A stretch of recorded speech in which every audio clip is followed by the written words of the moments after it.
자, 이번 시간에는 세포 내 공생설과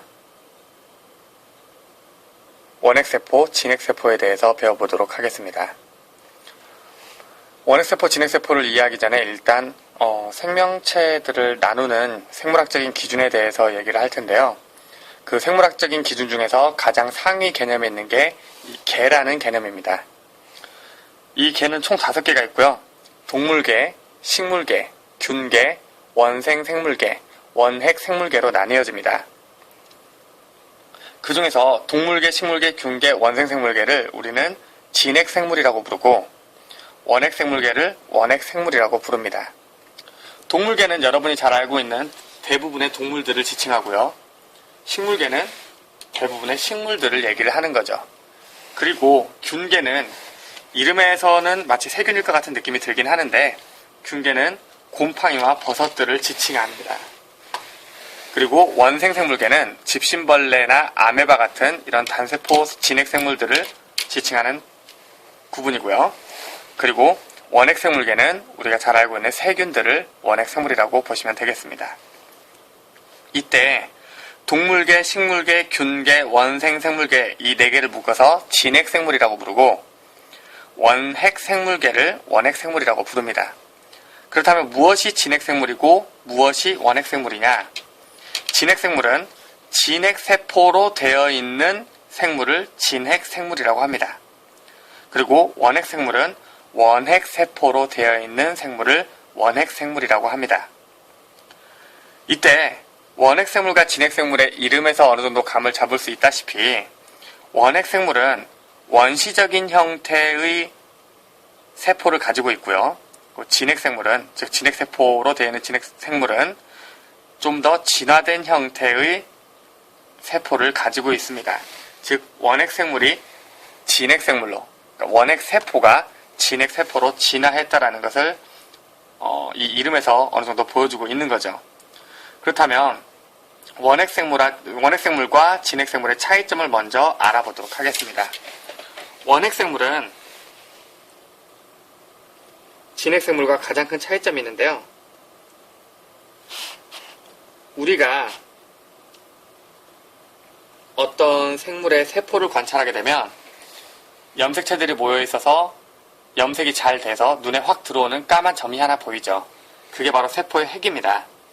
그런데 원핵생물은 세포의 핵을 가지고 있지 않고 진핵생물은 핵을 가지고 있습니다. 핵 안에 무엇이 들어있죠? 염색체가 들어있죠.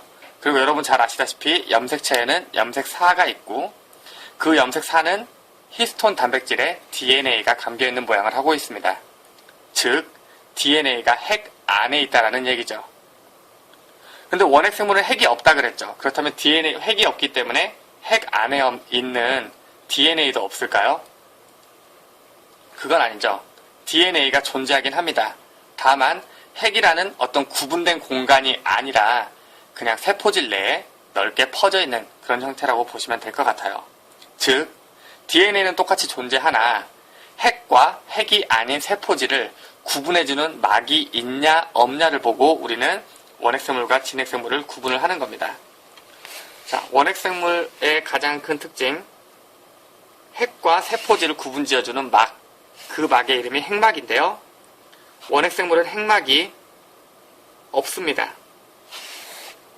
그리고 진핵생물은 핵막이 있습니다. 그 외에 또 다른 어떤 차이점이 있냐면 여러분이 잘 알고 있는 미토콘드리아라든가 엽록체 같은 그런 세포 소기관, 그런 것들을 세포 소기관이라고 하거든요. 세포 내에서 특정한 역할을 담당하는 작은 기관들을 세포 소기관이라고 하는데 진핵생물은 세포 소기관을 많이 가지고 있습니다. 세포 내 소기관을 많이 가지고 있어요. 그런데 원핵생물은 그런 세포 소기관이 없다라고 보시면 될 것 같네요.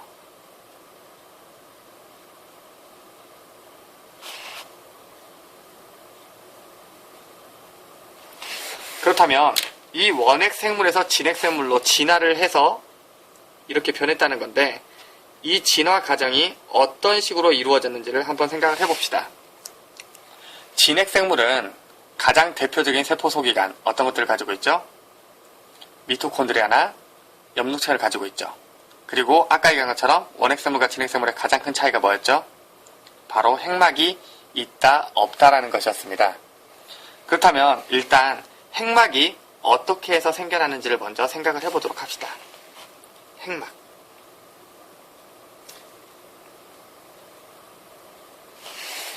원래 원핵세포는요,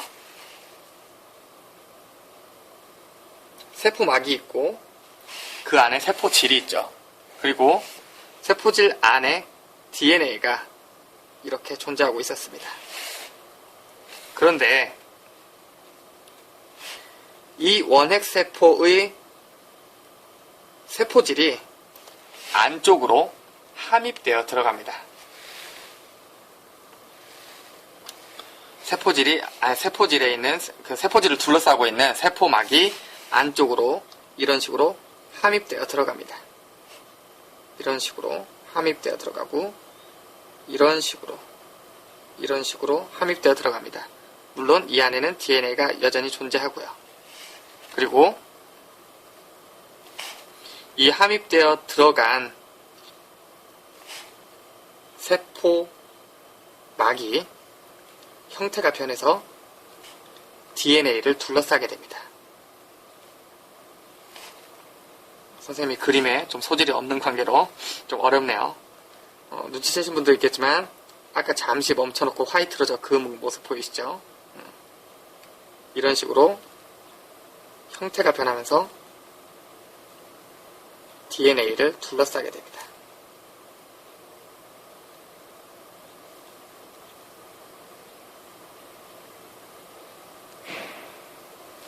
그리고 이 함입되어 들어간 이 부분들 있죠. 함입되어 들어간 부분들이 떨어져 나가면서 이런 형태를 띠게 되죠.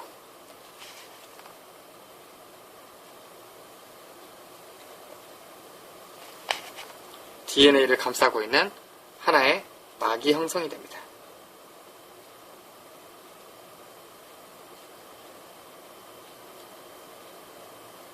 바로 이 막이 진핵세포와 원핵세포를 구분짓는 진핵세포와 원핵세포를 구분짓는 가장 큰 특징인 핵막입니다. 보시다시피 핵막은 이렇게 원래 이 세포가 가지고 있던 세포막이 변형되어서 만들어진 게 핵막이라고 과학자들은 추정을 하고 있습니다. 그리고 세포 내에 이렇게 구불구불 어떤 공간이 존재하는데요. 이걸 우리가 소포체라고 부르는데요. 이 소포체 역시 세포막이 안쪽으로 함입되어 들어가는 과정에서 만들어진 공간이라고 얘기를 하고 있습니다. 이처럼 핵막과 소포체가 만들어지는 원리처럼 세포막이 안쪽으로 원래 자신이 가지고 있던 막이 안쪽으로 함입되어 들어가면서 핵막과 소포체를 만드는 이런 방법을 우리는 막 진화설이라고 부릅니다. 이런 방법을 통해서 세포가 진화했다라는 가설을 우리는 막 진화설이라고 부릅니다. 말 그대로 세포막이 진화했기 때문에 막 진화설이라고 부르는 거죠. 그렇다면 얘네들이 우리가 알고 있는 세포 소기관, 엽록체와 미토콘드리아를 어떻게 가지게 되는지 알아보도록 합시다. 그 부분이 바로 세포 내 공생설로 설명이 되는 부분인데요. 세포 내 공생설, 즉 세포 안에 함께 살게 됐다는 거죠. 공생이라는 것은 서로 피해를 주지 않고 서로에게 도움이 되면서 함께 살아가는 것을 얘기합니다. 자, 봅시다. 조상이 되는 커다란 원핵세포 하나가 있었습니다.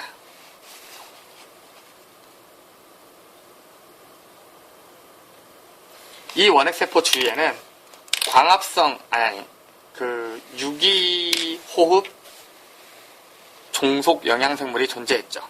유기호흡 종속 영양생물, 우리 지난 시간에 배웠다시피 뭡니까? 유기호흡 종속 영양생물이라는 것은 산소와 유기물을 이용해서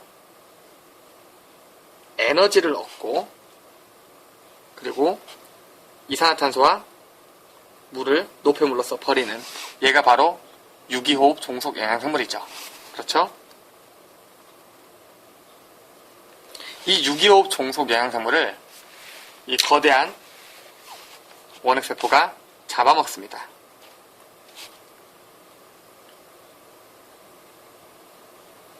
이런 식으로 잡아먹게 되죠. 일반적으로 잡아먹는다는 것, 즉 단세포 생물들에서 잡아먹는다는 얘기는 세포막을 녹여서 자신의 몸으로 흡수를 해버리는 경우를 얘기를 하는데요. 이 경우에는 녹여서 흡수를 하는 게 아니라 삼키긴 삼켰는데 소화가 안 되는 개념이에요. 그래서 어떻게 되냐면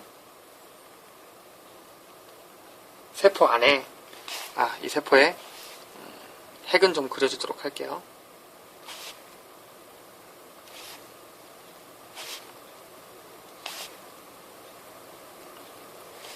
자, 세포 안으로 삼키긴 삼켰는데 소화를 시키지 못하는 거예요. 그래서 소화가 되지 않았기 때문에 이 세포 안에서 아까 잡아먹혔던 유기호흡 종속 영양생물이 살아남게 되는 거죠. 자, 이 유기호흡 종속 영양생물,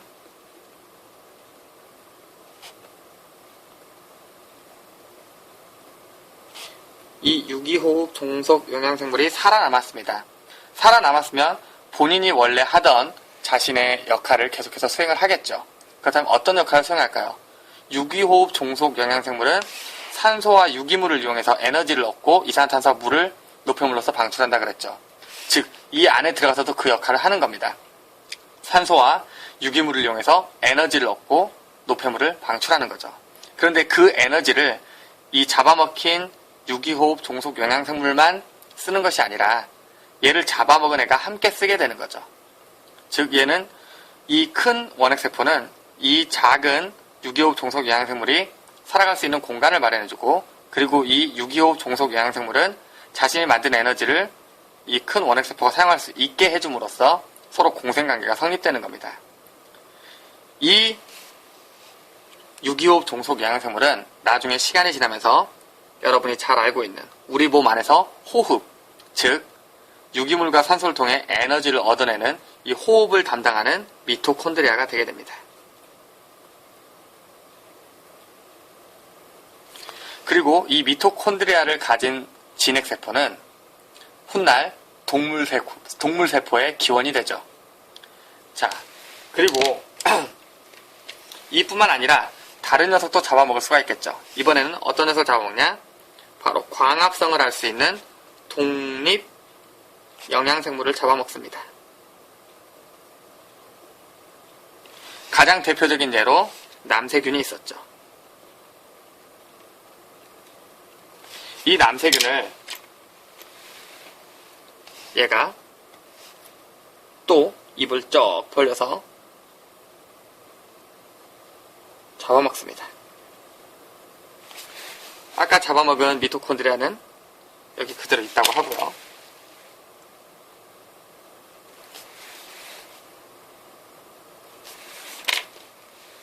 근데 마찬가지로 이번에도 소화가 되지 않았던 거예요. 자, 그럼 또 어떤 모양이 될까요?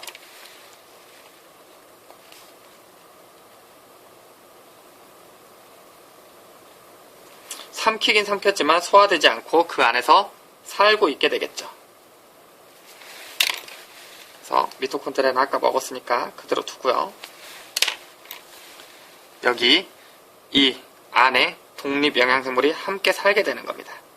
그럼 이 독립영양생물 역시 자신은 원래 하던 일이 있겠죠. 어떤 일을 합니까? 광합성이라는 것은 CO2, 이산화탄소와 H2O, 물을 이용해서 무엇을 만들어내죠? 바로 유기물, 포도당과 같은 유기물, C6H12, O6 같은 유기물과 그리고 산소 기체를 만들어냅니다. 얘도 이 안에서 마찬가지 역할을 하게 된다는 거죠. 그리고 훗날 이 녀석은 엽록체가 됩니다. 그리고 미토콘드리아와 엽록체를 가진 이 세포는 지금의 식물세포, 지금의 식물세포의 기원이 되게 되죠. 이게 바로 세포 내 공생설입니다. 세포가 작은 세포를 잡아먹었습니다. 그런데 그냥 죽지 않고 안에 사는 거예요. 살아서 자기 할 걸 계속해요. 그런데 유기호흡 종속 영양생물을 잡아먹었더니 이 유기호흡 종속 영양생물은 원래 자신이 하던 일, 유기물과 산소를 이용해서 에너지를 만드는 일을 해요. 그리고 그 에너지를 함께 쓰게 되죠. 그리고 독립영양생물을 잡아먹었더니 얘 역시 죽지 않고 안에서 살면서 원래 하던 일, 즉 이산화탄소와 물을 이용해서 포도당과 산소를 만드는 일을 계속 하게 되는 거죠. 그러면서 얘는 나중에 엽록체가 되고, 그리고 이 유기업 종속 영양생물은 나중에 미토콘드리아가 되게 되는 겁니다. 이게 세포 내 공생설의 기본적인 형태라고 볼 수 있습니다. 그렇다면 과학자들은 이 세포 내 공생설이 왜 옳다라고 생각을 했을까요? 몇 가지 이유가 있겠죠. 옳다라고 생각한 몇 가지 이유가 있을 겁니다. 그 첫 번째 이유를 일단 생각을 해보도록 합시다. 세포 내 공생설의 증거를 보도록 하죠. 자, 잡아먹는 과정에서 여기 있는 이 유기호 종속 영양생물을 잡아먹는 과정에서 원래 이 유기호 종속 영양생물이 가지고 있던 이 세포막과 그리고 잡아먹는 녀석, 포식자 녀석이 가지고 있던 세포막, 까만색 세포막을 가지고 있었겠죠. 그런데 잡아먹는 과정에서 어떻게 되죠? 원래 가지고 있던 세포막과 잡아먹은 애가 가지고 있던 세포막이 두 개가 겹쳐지게 되겠죠. 그래서 미토콘드리아든 엽록체든 그림을 그린 것과 마찬가지로 빨간색과 검은색, 녹색과 검은색 이것처럼 막을 단일막이 아닌 이중막을 가지게 됩니다.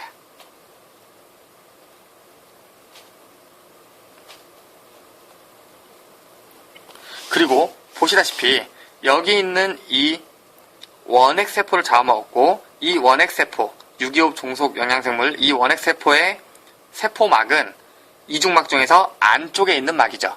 그렇죠? 그렇다면 안쪽에 있는 막, 내막에 있는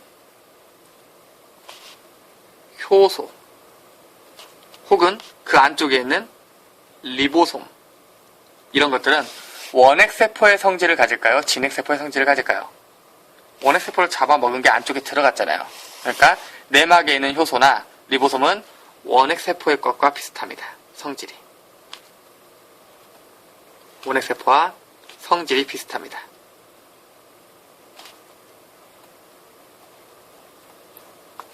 그리고 잡아먹기 전을 생각을 해볼게요. 잡아먹기 전을 생각해보면 이 잡아먹힌 얘도 하나의 독립된 생명체였죠.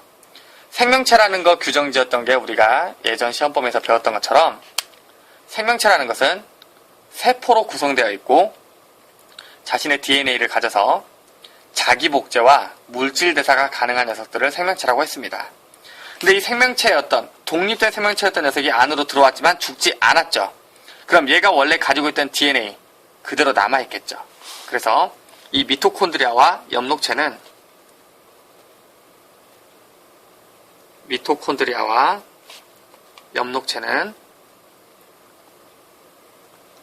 자신의 DNA를 가집니다.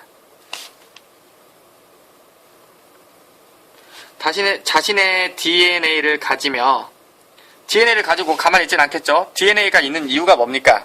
단백질 합성을 위한 거기도 하지만 자기 복제를 위한 수단이 되기도 하죠.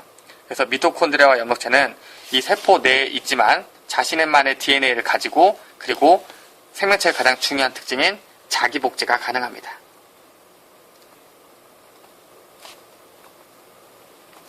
바로 이게 세포 내 공생설의 증거가 되는 것들이죠. 자, 세포 내 공생설에 대해서 한 번만 더 종합적으로 설명하면서 끝내보도록 하겠습니다. 자, 세포 내 공생설은 원핵세포가 진핵세포로 되는 과정에 대한 설명을 해주는 이론인데요. 일단 5개라는 게 있었죠. 생물을 구분짓는 5개라는 게 있었는데 이 5개는 동물계, 식물계, 균계, 그리고 원생생물계, 원핵생물계로 나눌 수가 있었습니다. 동물계는 우리가 알고 있는 일반적인 동물들을 얘기하고요. 식물계는 우리가 알고 있는 일반적인 식물들을 얘기합니다. 균계는 버섯이나 곰팡이류를 얘기하고요. 원생생물계는 집신벌레, 아메바 같은 진핵세포로 이루어진 단세포 생물을 얘기합니다. 그리고 여기 나와 있는 이 원핵생물계는 원핵세포로 되어 있는 세균들을 주로 지칭을 합니다. 그리고 이름에서 보다시피 이 원핵생물은 원핵세포로 되어 있고 진핵생물은 진핵세포로 되어 있는데 이 원핵세포가 진핵세포로 진화를 했을 겁니다. 원시적인 세포였고요. 진화된 세포니까요. 자, 그럼 원핵세포와 진핵세포의 가장 큰 차이점을 보도록 할게요. 원핵세포는 핵막이 없다.